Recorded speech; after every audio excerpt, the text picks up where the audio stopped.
मागास जातीचा निधी इतर विभागाकडे पाठवण्यात येतो असे प्रकार बंद करण्यासाठी केंद्राने कर्नाटक व आंध्र प्रदेश सरकारकडे केलेल्या मागास निधी कॅरी फॉरवर्ड कायदा केंद्रात लागू करून असे प्रकार करणाऱ्या संबंधितांवर गुन्हे दाखल करून 3 वर्ष कारावासाची शिक्षा असणारा कायदा देशभरात लागू करावा अशी आग्रही मागणी खासदार चंद्रकांत हंडोरे यांनी आज राज्यसभेत बजेटवरील भाषणात केली। स्वतंत्रता के बाद ये सारे पिछड़े वर्गों को हमारी जो सभी पंचवार्षिक योजना के तहत उनको विकास करने का मौका हर सरकार को मिला है। हमारे प्रधानमंत्री जी भी कहते हैं कि 2047 तक देश विकसित हो जाएगा। देश विकसित करने के लिए जो भी इंफ्रास्ट्रक्चर जो भी टेक्निक वगैरह लगती है तो वो करेंगे, लेकिन बुनियादी ढांचा जो है जो जातीयवाद का उसको समाप्त करना भी बहुत ज़रूरी है। पिछड़े हुए लोग, गरीब लोग, जब तक उनका उत्थान नहीं होता है एजुकेशन में, सामाजिक तौर पर, आर्थिक तौर पर, तो 47 क्या और 50 साल भी हमारा देश विकसित नहीं हो सकता है।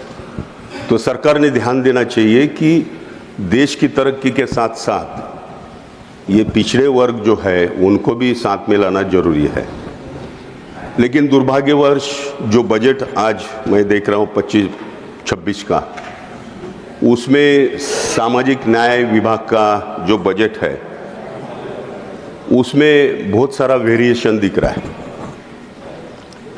हालांकि 2011 की जो संख्या है एससी की वो 16.6 है, उसके बाद में एसटी की संख्या 8.2 है, ओबीसी की संख्या जो मंडल कमीशन की सिफारिश के माध्यम से 52% होना चाहिए, लेकिन उसको छोड़ दीजिए, एटलीस्ट 27% तो होना चाहिए, वो नहीं है। डी नोटिफाइड एरिया में रहने वाले लोग, नोमैडिक ट्राइब्स, ये सारे लोगों की संख्या 7% है। ये कुल मिला के आंकड़े हम देखेंगे तो वो 70 के ऊपर जाते हैं।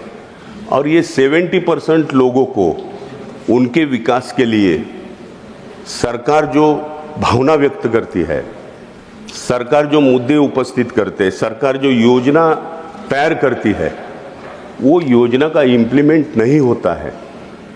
उनके लिए जो प्रावधान किया जाता है वो भी नहीं होता है। 2005 में नेशनल डेवलपमेंट काउंसिल की एक मीटिंग हुई, पंतप्रधान मनमोहन सिंह साहब थे, उसके नेतृत्व में मीटिंग हुई है। उसमें कहा गया था कि एससी, एसटी, ओबीसी इनके पॉपुलेशन के अनुसार उनको निधि देना चाहिए सामाजिक न्याय विभाग ने। फिर 2010 में प्लानिंग कमीशन ने डॉक्टर नरेंद्र यादव के माध्यम से टास्क फोर्स तैयार किया, उसमें भी यहाँ कहा गया है कि पॉपुलेशन के हिसाब से इनको परसेंटेज देना चाहिए। उसके बाद में 2015 में नीति आयोग आया, 2017-18 का नीति आयोग का हम लोग ड्राफ्टिंग देखेंगे तो उसमें भी कहा गया कि population according to population SC, ST, OBC, BJNT उनका परसेंटेज देना चाहिए। अभी ये साल का मोटा मोटी अगर अर्थ संकल्प देखा जाएगा तो 50 लाख करोड़ का अर्थ संकल्प है। तो ये अर्थ संकल्प के हिसाब से हम देखेंगे तो 16.28 एससी को मिलना चाहिए, 8% एसटी को मिलना चाहिए, 27% ओबीसी को मिलना चाहिए, लेकिन दुर्भाग्यवश ऐसा नहीं हो रहा है। चलो हम उनको भी छोड़ देते हैं।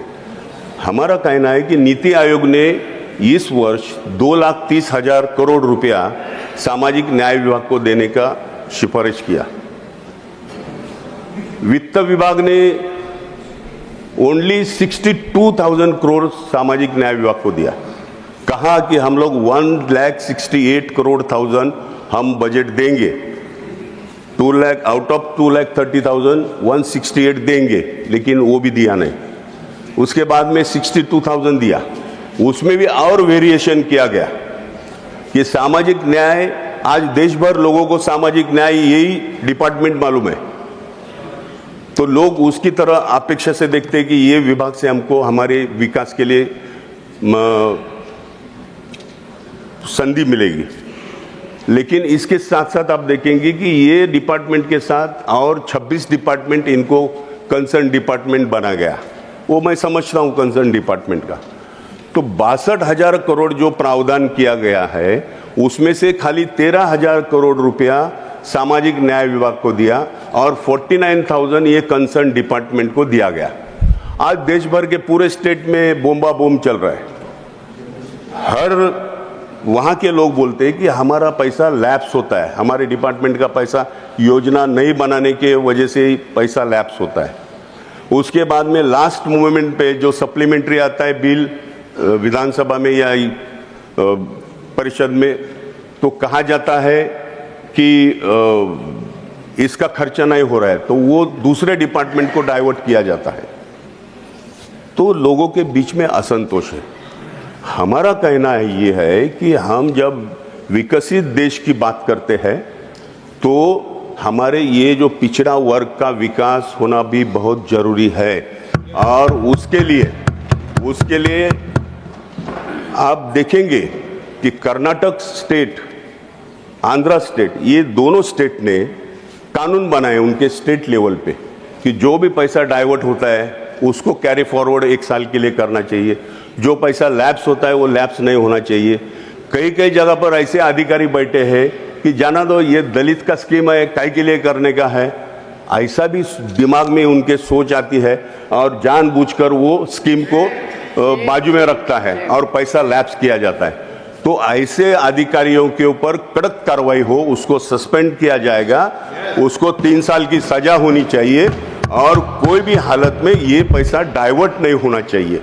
ऐसा प्रावधान मैं विनती करूंगा सभागृह को, सरकार को, कि केंद्र सरकार के स्तर पर ये कानून लाना चाहिए और पूरे देश भर के जितने भी स्टेट है उनको ये कानून लागू किया जाना चाहिए, ताकि हमारे ये जो सामाजिक न्याय का जो सामाजिक न्याय है वो सबको मिलेगा।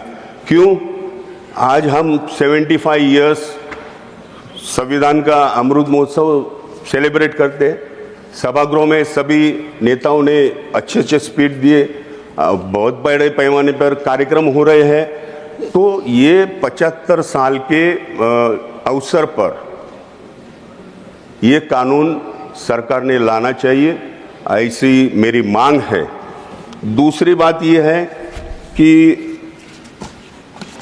अब देखेंगे 75वां हम अमृत महोत्सव सेलिब्रेट कर रहे हैं और दूसरे बाजू में दर रोज हर दिन एट्रोसिटीज की केसेस बढ़ती जा रही है। शेम। आज करीबन 2 lakh cases, 2.25 lakh cases pending है। जो एससी कमीशन है उसके पास में 50,000 पेंडिंग है। तो उसके ऊपर जो कार्रवाई होनी चाहिए वो कार्रवाई नहीं होती है। उसके लिए यहाँ पर कुछ 471 करोड़ का प्रावधान किया गया है, वो प्रावधान बहुत कम है। आज 2 लाख केसेस है। 2 लाख केसेस को जिसका घर जलाया जाता है, जिसकी खेती जलाई जाती है, शारीरिक नुकसान किया जाता है, मानसिक रूप से उसका नुकसान किया जाता है, तो उनका पुनर्वसन करने के लिए सरकार उनको मुआवजा देती है। तो एटलीस्ट 20 या 25 लाख रुपया हर पर्सन का अगर हम देखेंगे तो 5-7 साल में ये सारा केसेस नील हो सकता है। उसके लिए 5,000 करोड़ का प्रावधान ये बजट में करना चाहिए, ऐसा मुझे लगता है। मैंने एक बात भूल गया मैं कि जो 26 डिपार्टमेंट है और सामाजिक न्याय विभाग है उसको एटलीस्ट 50% ये 50% सामाजिक न्याय विभाग को बजट देना चाहिए और 50% बजट बाकी डिपार्टमेंट को देना चाहिए। जो एससी के और एसटी के, ओबीसी के लोगों को मददगार हो सकती है, ऐसी योजना बाकी डिपार्टमेंट के पास में भी है। इसके बाद में मैं कहना चाहता हूँ कि मैं जब महाराष्ट्र का मिनिस्टर था तो मैंने हर जिले में डॉक्टर बाबा साहब अम्बेडकर जी के नाम पे सामाजिक न्याय भवन बनाया था। एक एक भवन 10-10 करोड़ का है। तो महाराष्ट्र के 36 डिस्ट्रिक्ट में मैंने 36 बाबा साहब अम्बेडकर के नाम पे भवन बनाए थे। उसमें क्या था, तो उसमें सारे डिपार्टमेंट, सामाजिक न्याय विभाग के, कंसर्न डिपार्टमेंट के अधिकारी बैठेंगे। जिले के हेडक्वार्टर पे वो बिल्डिंग रहेगी, भवन रहेगा, और उसके वो भवन से जिले के कोने से आने वाले हर इंसान को मालूम पड़ेगा कि ये सामाजिक न्याय विभाग के लिए, पिछड़े लोगों के लिए ये विकास का भवन यहाँ पर है, तो वहाँ पर जाके हम लोग उसका फायदा ले सके। तो इसी तरह हर जिले में सामाजिक न्याय भवन की आवश्यकता है।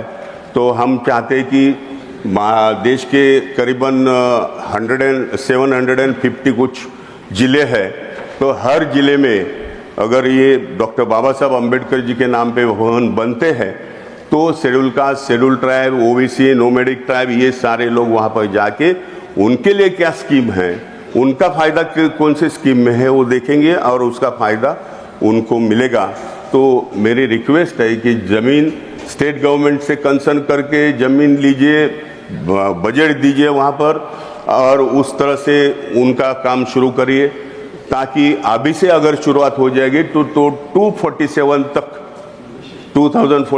तक विकसित भारत के साथ साथ इस सारे पिछड़ों का विकास भी दिख जाएगा, ऐसी मेरी मुझे लगता है। सेम यहाँ पर हॉस्टल की योजना सामाजिक न्याय विभाग में रखी है। हॉस्टल में खाली एक ही हॉस्टल के लिए 40 करोड़ का प्रोविजन किया है। मैंने तो महाराष्ट्र में हर तहसील में, महाराष्ट्र के 353 तहसील्स है, 36 जिले हैं, तो उसमें से मैंने 150 हॉस्टल्स बनाए, उसमें लड़की के और लड़के के 5 साल के अंदर। तो मैं चाहता हूं कि अगर हर देश के डिस्ट्रिक्ट में अगर बच्चे के लिए ऐसे हॉस्टल बने जाएंगे, केंद्र सरकार का भले नियंत्रण, उस पर केंद्र सरकार का ही नियंत्रण रहना चाहिए, लेकिन कोऑपरेशन स्टेट गवर्नमेंट से लेना चाहिए। तो ये हॉस्टल का प्रावधान भी करना चाहिए उसमें। दूसरा ये स्कीम है, एससी समुदाय के छात्रों को गुणवत्तापूर्ण शिक्षा प्रदान करने के लिए उद्देश्य से यह योजना चलाई जाए। इसमें भी रेसिडेंशियल स्कूल की जो भूमिका है सरकार की, तो उसके लिए 140 करोड़ रुपया का प्रावधान किया गया है। तो मैं चाहता हूँ एटलीस्ट एक जिले में एक तो रेसिडेंशियल स्कूल करे। अभी एक गांव के माँ बाप बच्चों को छोड़ के दूसरे जिले में जाके नौकरी यानी रोजगार जो भी मिलता है करते हैं, बच्चों की तरफ देखने को उनको मौका नहीं मिलता है। इलेक्ट्रिसिटी बढ़ रही है, मतलब साक्षरता का प्रमाण उससे कम हो रहा है। तो बच्चों को वो रेसिडेंशियल स्कूल में, स्कूल भी वहीं पर, उनका हॉस्टल भी रहे वहीं पर, उनका खान पान और सारा जो प्रबंध है वो एक कॉम्प्लेक्स में हो जाना चाहिए। इसके लिए ये पूरे देश भर ये रेसिडेंशियल की योजना भी करनी चाहिए, ऐसा मुझे लगता है। दूसरा ये है कि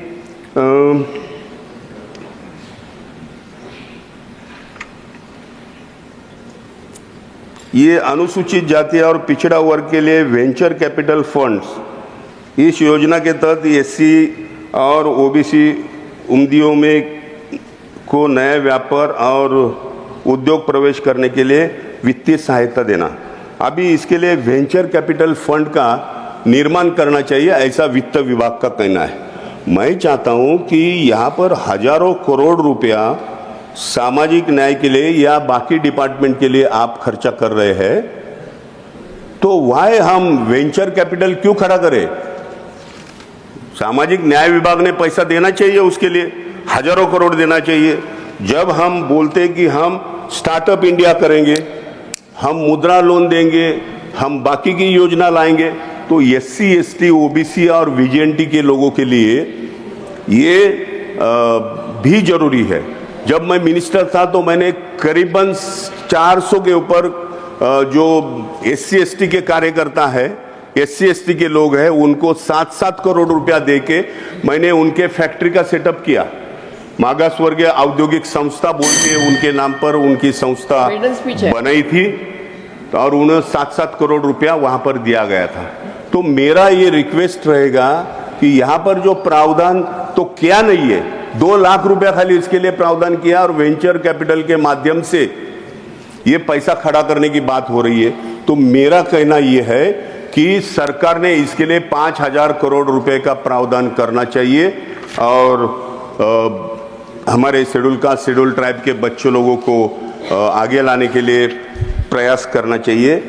और बहुत सारी योजना यहाँ पर है, जैसा कि सेंट्रल सेक्टर स्कीम, जो स्कॉलरशिप फॉर हायर एजुकेशन, ये इम्पोर्टेंट स्कीम है।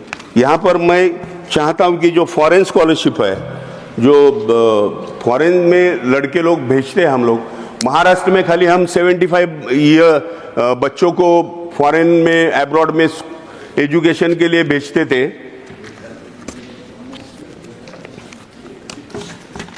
और देश भर में 125 बच्चों को भेजने के प्रोविजन इसमें है। तो मैं चाहता हूं कम से कम देश भर से 1000 बच्चे फॉरेन स्कॉलरशिप के माध्यम से एब्रॉड में एजुकेशन लेने के लिए, चाहे वो एकेडमिक एजुकेशन हो या प्रोफेशनल एजुकेशन हो, उसके लिए पोस्ट ग्रेजुएशन के लिए उनको वहाँ पर भेजना चाहिए। ऐसे मेरी मांग है। ये बहुत सारी बात मैं आपके सामने रखा हूँ। मैं चाहता हूँ कि हमारे फाइनेंस मिनिस्टर इसके ऊपर गौर करें और 2047 में जब विकसित भारत की बात होती है तो साथ साथ ये सारे समूहों का भी विकास हो जाना चाहिए। ये मेरी मांग है। Thank you. आहे लाईव्ह कार्यक्रम किंवा आहे कसले आंदोलन, जनसामान्यपर्यंत पोहोचेल आपला हक्काचा आवाज जनतेचा।